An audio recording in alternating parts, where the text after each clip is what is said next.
Wisp Sports Radio, the voice of women in sport. Hello, and thank you for downloading The Horse Show here on Wisp Sports. This is Season 5, Episode 3, and I'm Chris Stafford. And you can join in the conversation at any time by following us on social media at Wisp Sports, because we love to hear from you.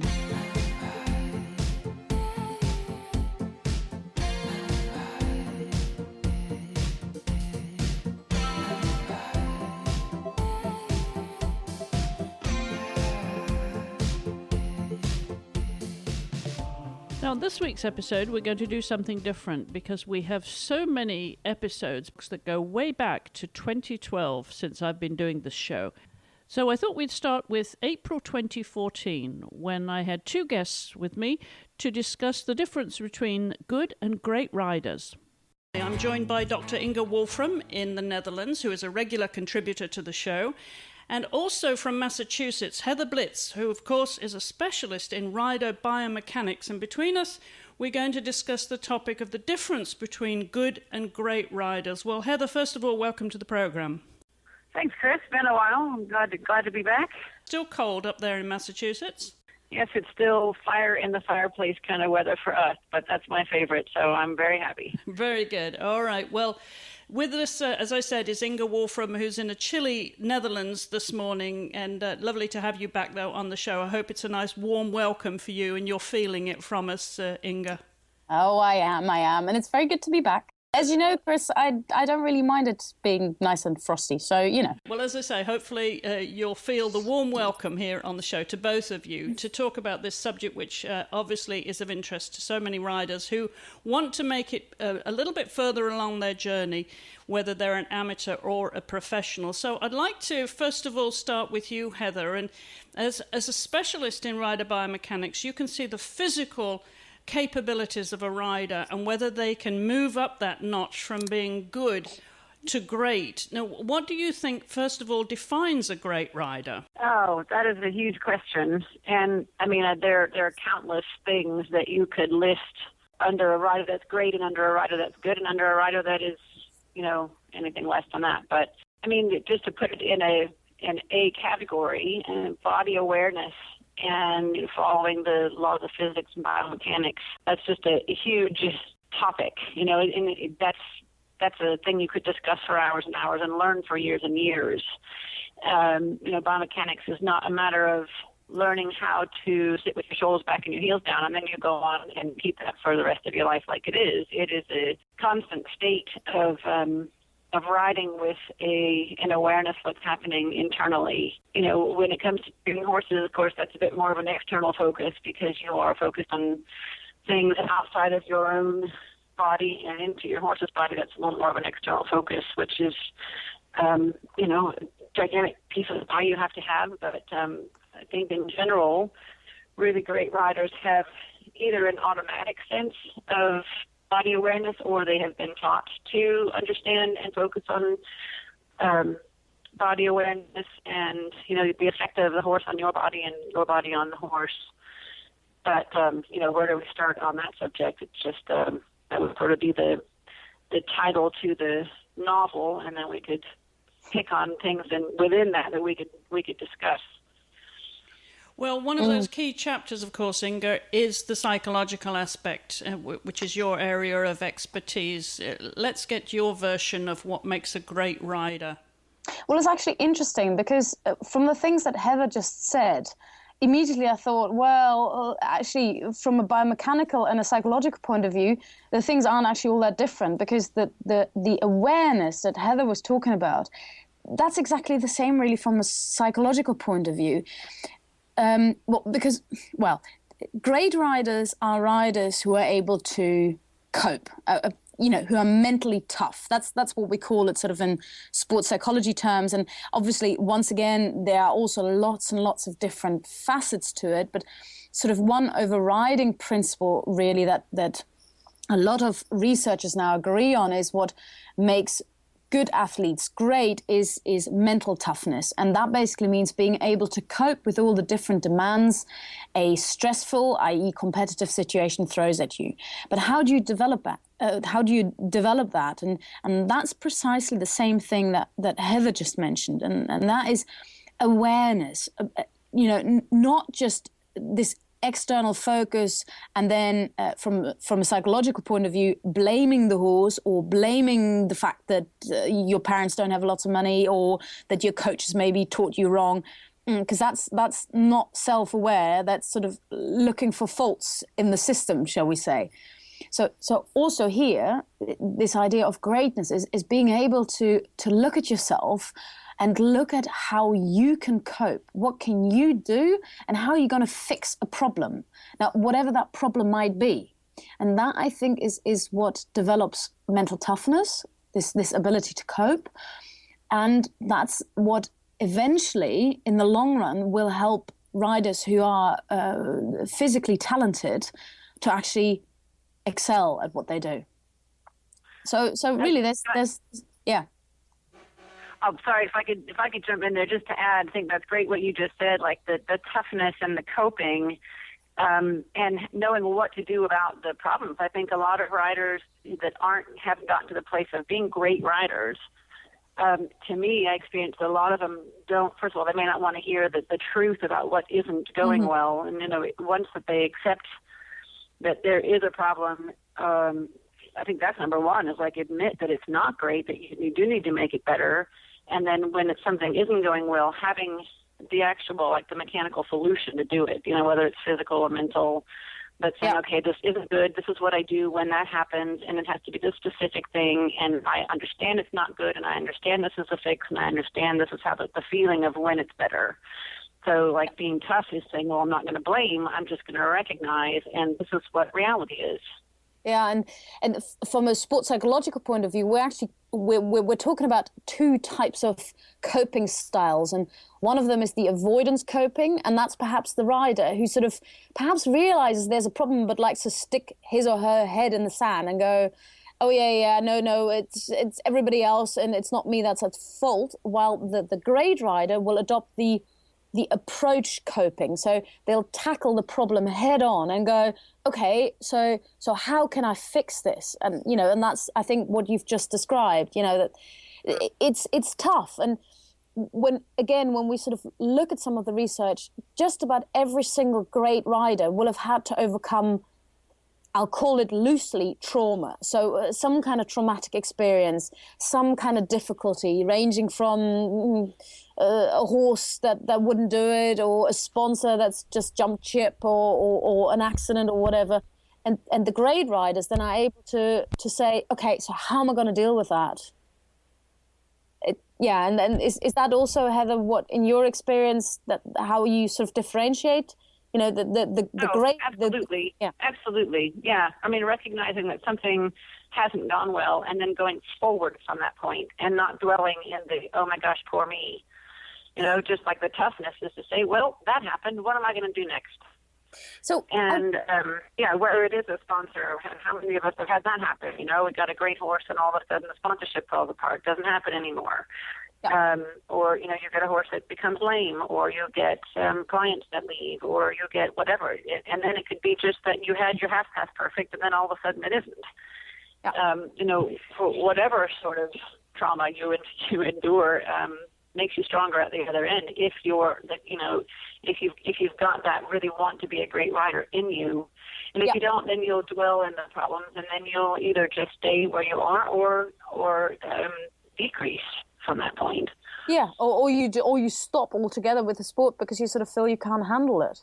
But Heather, I'm intrigued now, because you see, I've got this theory about talent, and I do wonder what your take on it is, because I mean, obviously there's some people who are, shall we call it, biomechanically more apt at doing certain things. There'll be people that are slightly better at fine motor control, that kind of thing. But I'm a great believer in the sense that talent only exists to a limited extent, and that the rest of it is actually hard work and being able to sort of face your problem and be willing to just work really hard at it.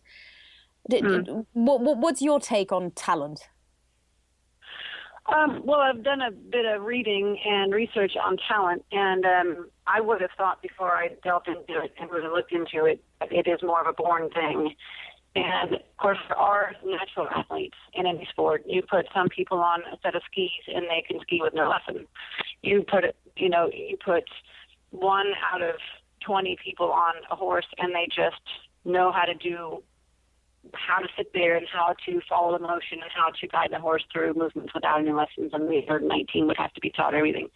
I think there are some that are born more of those, they just have the skills that are needed already sort of ingrained for whatever reason.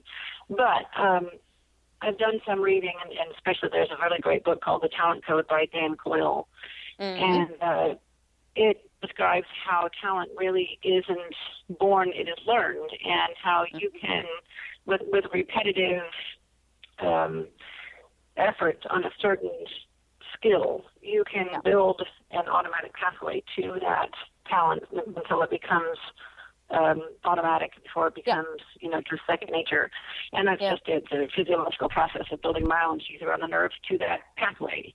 Yeah. So, talent can be practiced and learned. It just has to be done. Like each piece of that puzzle has to be practiced, and you can't just, tell the student to do a certain, that a certain goal is in front of them and just to do it. But, really make a pathway how to make their bodies learn to do that. And then once all the steps are practiced until they become second nature, then you can say that automatic pathway will be there for the rest of that rider's life. So, talent can be learned, and naturally talented riders, then they have to learn the same things. They'll just learn it faster.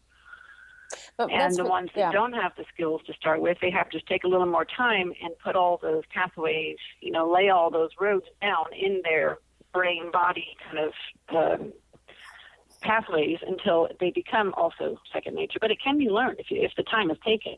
Yeah, and I think, and this is the interesting thing also perhaps to all those listeners out there who sort of think, oh, I'm not innately talented. But quite often, though, those riders that actually had to work really hard at it, they'll actually, not always, but a lot of the time, they might actually end up on top, quite simply because they found it so hard to pick up skills. It didn't come naturally. They actually developed coping skills, a little bit more toughness along the way. While the rider who could do it easily enough, they never had to work hard. And every single rider will come across a problem at some point in their lives. And the ones that have already become good at coping, they'll probably actually succeed better when they come across the rough times. Yeah. Yeah, I agree. And the ones that need to really learn the skills, because they weren't born with them, they do have to learn how to learn. And so they do become better students. And the talented ones that never really have to be told what to do, then when they come to that point where, okay, now I do need to learn this new thing, they have the skills, the learning skills. So the lesser talented ones really do get toughness and learning skills, and they can feel better. I want to come in, girls, for two points I want to get your take on. And this is really brought home to me when I watch high-performance riders succeed. And you watch competition. Heather, you will relate to this. There's two things I want to raise. One is about keeping your focus when things don't go wrong, like the last movement you made in a dressage test did not go well. Or the last fence fell down and you're still halfway around the course and you've just got to forget that you heard that pole drop. Same kind of thing. So that's one point. And then the other point is about the pressure that's on you when you say you're going into a competition like we just watched, for those who follow eventing, the Rolex Kentucky 3-day event, one of the only 6 4-star events in the world. The pressure on the horse that's going in reverse orders, going last, he had the chance of winning a huge purse and the first leg of the Rolex Grand Slam, and there was not one fence between him and the horse that went before. The horse went clear. So he knew all the pressure was on him to go clear. and go in there and jump that like any other round. And the rider that was second said, and she had never been in that kind of pressure cooker situation before at that level, had to tell herself this was just another round. She just had to go in there and get the job done. So we were talking about two things here, one pressure and the other focus. Let's start with focus, Heather, because when that last movement goes wrong, you can't let it get in your head, can you? You've got to go on to the next movement or the next fence. Well, yeah, I mean, that's absolutely true. And I think that you learn that in different levels as you go along. So your first outing as an equestrian on whatever sport, the first competition you go to, of course, that's the most pressure you've ever felt in your life.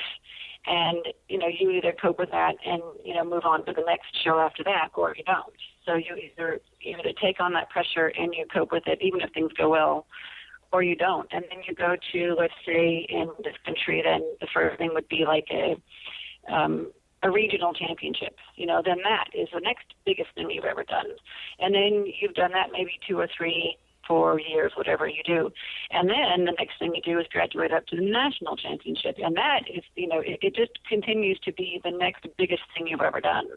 But I don't think that somebody going through that Rolex competition that just happened over the weekend is a whole lot more pressure than an amateur rider's first time out at a show. I think sometimes those riders are under more pressure even than what these riders at Rolex are doing. I think it's all relative to what you've done in the past, and some amateur first-time rider out of training level can feel even more nerves and pressure than, what I could feel if I were heading up and on at the Olympics. I think it's all the particular individual's first time doing something. Until you become a veteran at it, and the second, third, and fourth time you've done it, then you learn from what it was like to cope the year before or the show before, and you definitely become a more solid, strong competitor.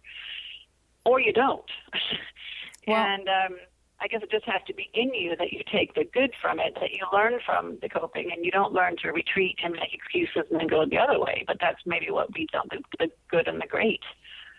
Right, but just to go to the second point then, before I come to you, Inga, when you hear that pole drop behind you, or you know that previous movement in the dressage test was not what you were looking for, you can't let it get in the way of focusing on the next one, because if it would be a domino effect, wouldn't it, if you carried those emotions, and your reaction to that previous movement with you. How do you cope with that, Heather?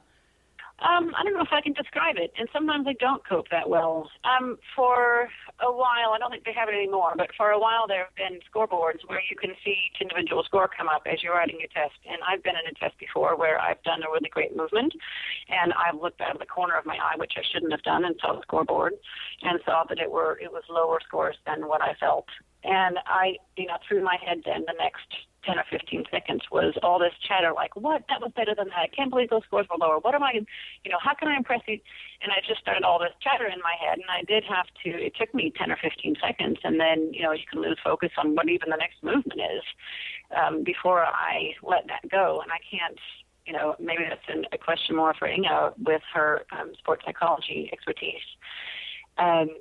On what actually we do to make it happen. I think I have skills for that I haven't been taught, because it's part of the talent that I came with even as a teenager when I started showing, and just as hobby that I just found as something I could do. But I don't know if I could describe it, but I know it happens, and I know when I can get back on track, and how much better I ride when I'm back on track. Just to imagine leaving it in the past and going forward from each individual moment. But I don't know if I could be the one to describe, what actually I have to do. It just has to happen, and know that. Inga, it's a split second, isn't it? It's a microsecond in the context of the test or the round. Well, Chris, I mean, this is about another 3 shows, but I'm going to try and limit it to a few sentences. Now, to me, first of all, and can I sort of slightly backtrack to something that Heather started off with, because I think it's really important, and that was pressure that you feel at a show. And I must portray how important this is. how you perceive pressure, because I totally agree. I think an amateur going for the first show can feel more pressure than an Olympian. The reason is quite often is that the top riders have learned to cope because they focus on the things they can control. Now, this is the number one rule, and it'll link back to focus in just a second. A lot of amateur riders will go to a show hoping they can impress their friends, their peers, the judges, whatever. So they'll focus on the things that they cannot control, because we can't control opinions of others, yet we still try. It's something called social comparison. It's in us all, it's what makes us human. We want to impress the world around us.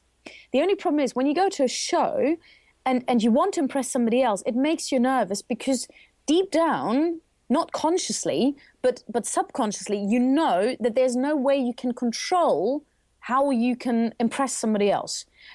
But if you think that you have no control, that's what makes us nervous. And that is quite often what builds so much pressure. But top riders and top athletes and top performers in just about anything, they've learned to really focus on what matters most to them. They focus on the nitty-gritty bits that they need to do in order to pull off the performance that they know they can. So rather than thinking, I want the judges to think, wow, what a beautiful horse, they'll go, I really need my horse on the aids so that the horse then actually moves the way it's supposed to. So, and that's also where we come back to focus. So if you've lost a movement, or if you've dropped if you've made a mistake or whatever, then focus on precisely what you have to do to make your horse work. So whatever that may be, a half hold, a leg aid, or whatever else. So that's my take on this. Really trying to think about the things that you need to do as a rider, rather than focusing on the things you can't control anyway, such as what other people might think. Does that resonate with you, Heather? Yeah, and it sounds like a pretty good lesson for us in life in general, doesn't it? Yes, it absolutely does. And, I know this conversation could last, at least 2 more hours. But I know that I'm also sensitive to the time restraints here. And, Heather, you've got a horse to get back to. And I want to thank you very much indeed for joining us today. And I know, Inga, you and I will continue this conversation because there are so many dimensions to it. And, Heather, I hope you'll join us again because these are really insightful conversations.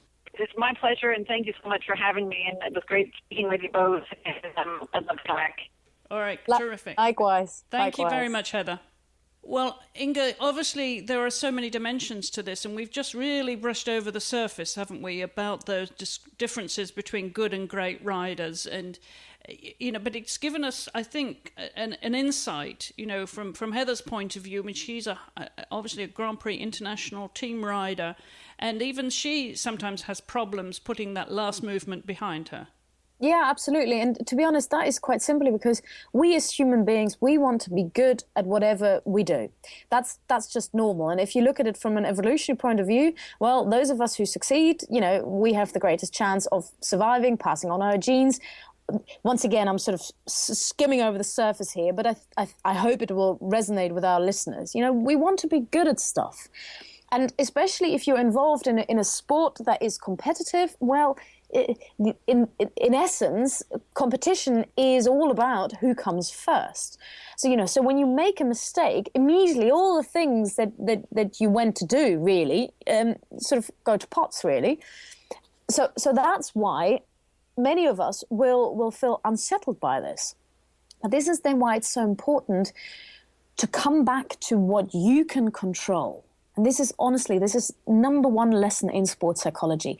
Don't try and control the uncontrollable, or rather try and control what you can control. Now, and that is yourself and your horse. And this sort of brings us again full circle to what Heather started with, and then what I then sort of said, yes, I totally agree. That is this self-reflection, this self-awareness. You need to know what it is that you can do. So, if you've got a horse that reacts extremely sensitively to your hand, to your leg, to your seat, then that's what you need to train so that you can just give precisely that one aid that your horse needs to become more collected or be more off the leg or whatever it is that you need in order to get to perform. Now, and top riders, great riders, they're able to do that. They're able to shut out everything that goes on around them for when it matters most and just focus on the one thing that they can do. Now, the rest of us, we are too much involved or too much swayed by this idea of social comparison. We're too much swayed by what other people might think of us, even though we can't control it anyway. Yes, absolutely, and we are. And there's peer pressure at any level. There's peer pressure, and the more professional you become, the more successful you are. Well, either as an amateur or a professional, but I'm looking at the high stakes now just because I think the high stakes game, if you will, the high performance riders are the role models for everyone else. And they're the ones that, no matter what level of the sport you're at, you aspire to be that kind of rider, both physically from a rider biomechanical point of view, but also in your coping and the pressure that you put yourself in there but as Heather quite rightly points out, it is progressive. You don't just suddenly get into the Grand Prix arena or the the four-star arena. It's progressive. You have to pick up the skills as you go. But there's one other element that I think is really important to this debate on who's great and who's good, and that is this idea of self-belief. Now, I've now spoken about things that we can all do because we can all sort of teach ourselves to focus on what we can control. But there's this other aspect that is really quite tricky, and that has to be built over time. And that is to believe that you yourself can do what it is that you need to do, to believe in your own capabilities as a rider. Now, we all struggle with self-doubt now and again. And I'd like to say that probably 99% of the population doubts themselves at one point or another. But when you're in the arena, you must believe that you can do it. You must believe, you must almost be a little bit arrogant. Something along the lines of, hey, I can do this. Yes, it is a kind of an arrogance. It is a belief. It's a self-confidence. It's a really, confident in your skills and that of your horse and the partnership that you've achieved to that point that, hey, I'm here, now I can do it. It is total self-belief. But I just want to go back to a point I was discussing when Heather was here with us to discuss the very principle of pressure. And we talk about, how pressure is there at any level. But I want to reflect back onto the Rolex Kentucky 3-day event that took place this weekend, because we watched a rider go into second place, needing to have a clear round to put pressure on the leader, who also had to have a clear round because there was only one fence in it. Now, the stakes were that much higher than obviously a regional championship or, an amateur competition. The stakes were much higher. There was prestige at stake. There was a lot more responsibility to more sponsors, more, owners, obviously. But the pressure of the money that was at stake, the kudos that was at stake there, and there was a rider in second place, a very talented rider, but had not been in that pressure cooker situation. She had not been second at Rolex, and on the verge of potentially, with a clear round, potentially, when she went in the ring, of winning the Rolex Kentucky 3-day event, CCI 4-star, and a huge, prize money, and putting herself in the record books as well. She had never been in that situation, so she had to tell herself, this is just another round. I'm just going in there to do my job, as you say, but that's focusing on what she can control. Yeah, but that's precisely it.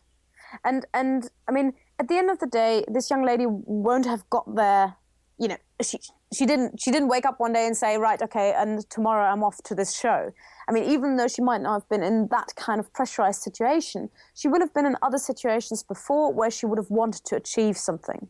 Now, and telling herself it's just another round is just the kind of mental skill that you need. And there'll be enough other people, well, mind you, they might not have even got to 4-star, that would have gone, oh my God, now I really need to show everybody that I can do this. The fact that she managed to turn it around and say, it's just another round and I'm just going in there to do my job, not to go and impress the judges or not to impress the sponsors. I'm going in there to do my job, which is to get my horse round that course without knocking down a pole, a fence or whatever. and that's the key. I mean, it's just different ways of putting it, but essentially it's just focusing on how do I need to ride my horse between the fences. I'm generalizing now, but I need to keep him straight on the aids, collected but moving forward. Now that in essence is what I try and do when I jump around a course of show jumps. I try to get my horse on the aids, and I don't really focus so much on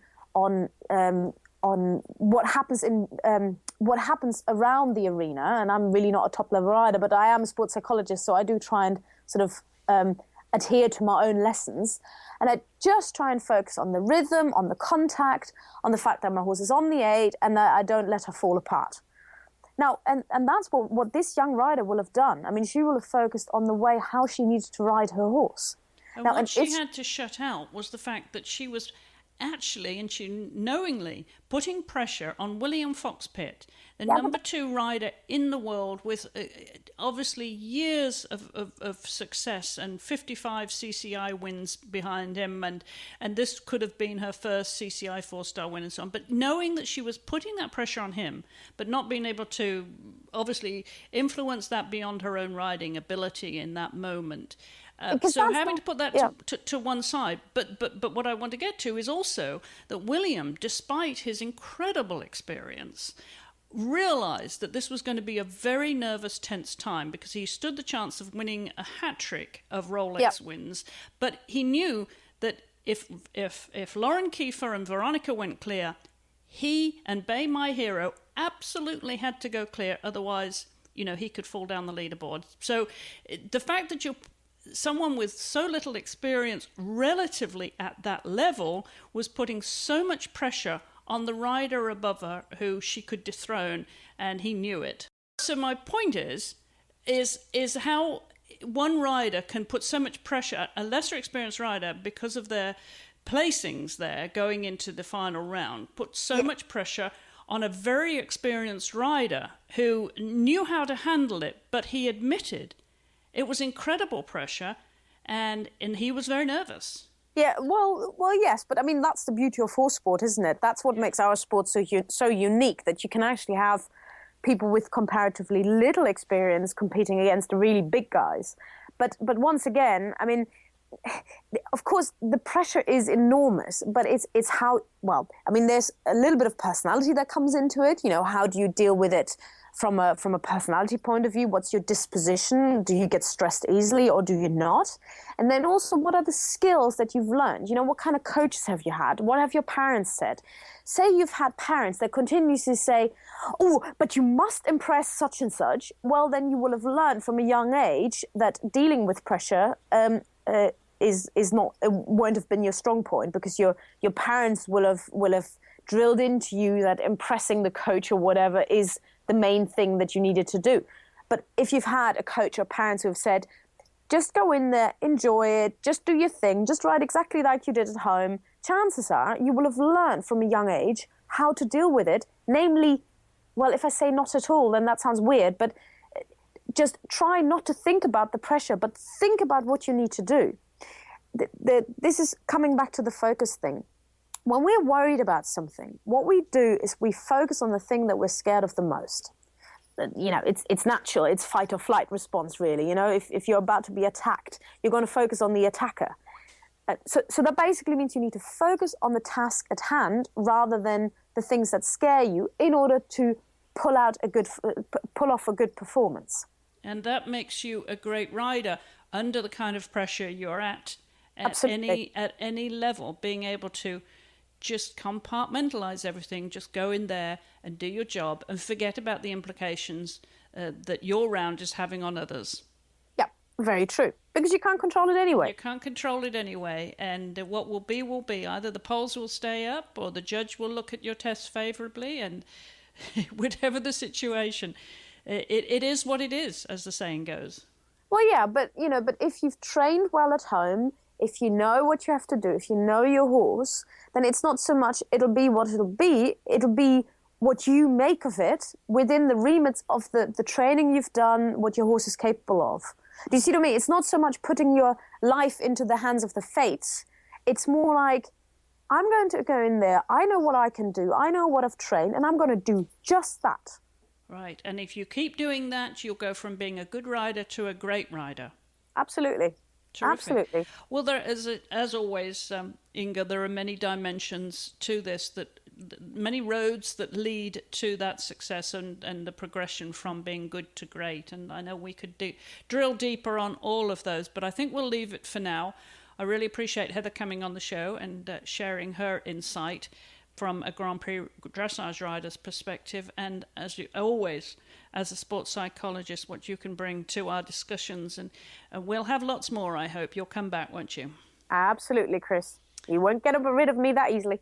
Terrific. All right. Well, thank you so much again for being on the show. And if you have any comments or questions or suggestions, just drop me a line to chris@chrissystafford.com or post them on the Facebook page at Chris Stafford Radio. And if there are any comments or questions for Inga, I'll be sure to pass those along. And don't forget, you can follow both Inga and I on Twitter. Inga is at Inga Wolframm, and I'm at Chris E. Stafford. And you also have a blog, we should mention, Inga, that you're posting to your website regularly now. Yeah, that's right. I try and post once a week, and all the kind of stuff that we talk about, it'll all be sort of contained in one neat little package in a weekly blog where I sort of talk about all these principles of sports psychology. So it's easy enough to find. It's on my website, which is www.ingawolframm.com. And if you go to the blogs, you'll see all my musings on there. All right, and as well as your musings, there are links to the books that you've published too. Absolutely. Just remind everybody what they are and where they're available. Well, my latest one is a children's book, but there's horses in it too. And then The Science of Equestrian Sports, which is an academic book that's really for students. Students interested, coaches interested, riders, but this is really empirical evidence that exists surrounding the rider, and I've really compiled that into a book with different chapters. And then I've got 3 other books that are in German, so any of you out there who are bilingual, go and check them out. One is about show jumping, and 2 others are more about sports psychological matters. And you'll all be pleased to hear that I'm also currently working on a book that's really all about sports psychology, which will be out hopefully in due course. Terrific. And a lot of that content, of course, we do discuss here on the show. So be sure to join us again. Thanks again, Inga, for, as always, for joining me here and sharing your insights into sports psychological aspects of equestrian sport. Thank you so much. Thanks, Chris. And we'll be visiting more of those early episodes here on the Horse Show for those of you who are new to the show who may have missed some, because we do go back a long way. And as always, don't forget to join in the conversation on social media by following and sharing us at Wisp Sports. And if you prefer email, you can drop us a line to info@wispsports.com. Until the next time, thank you for listening and helping us to turn up the volume on women's sports.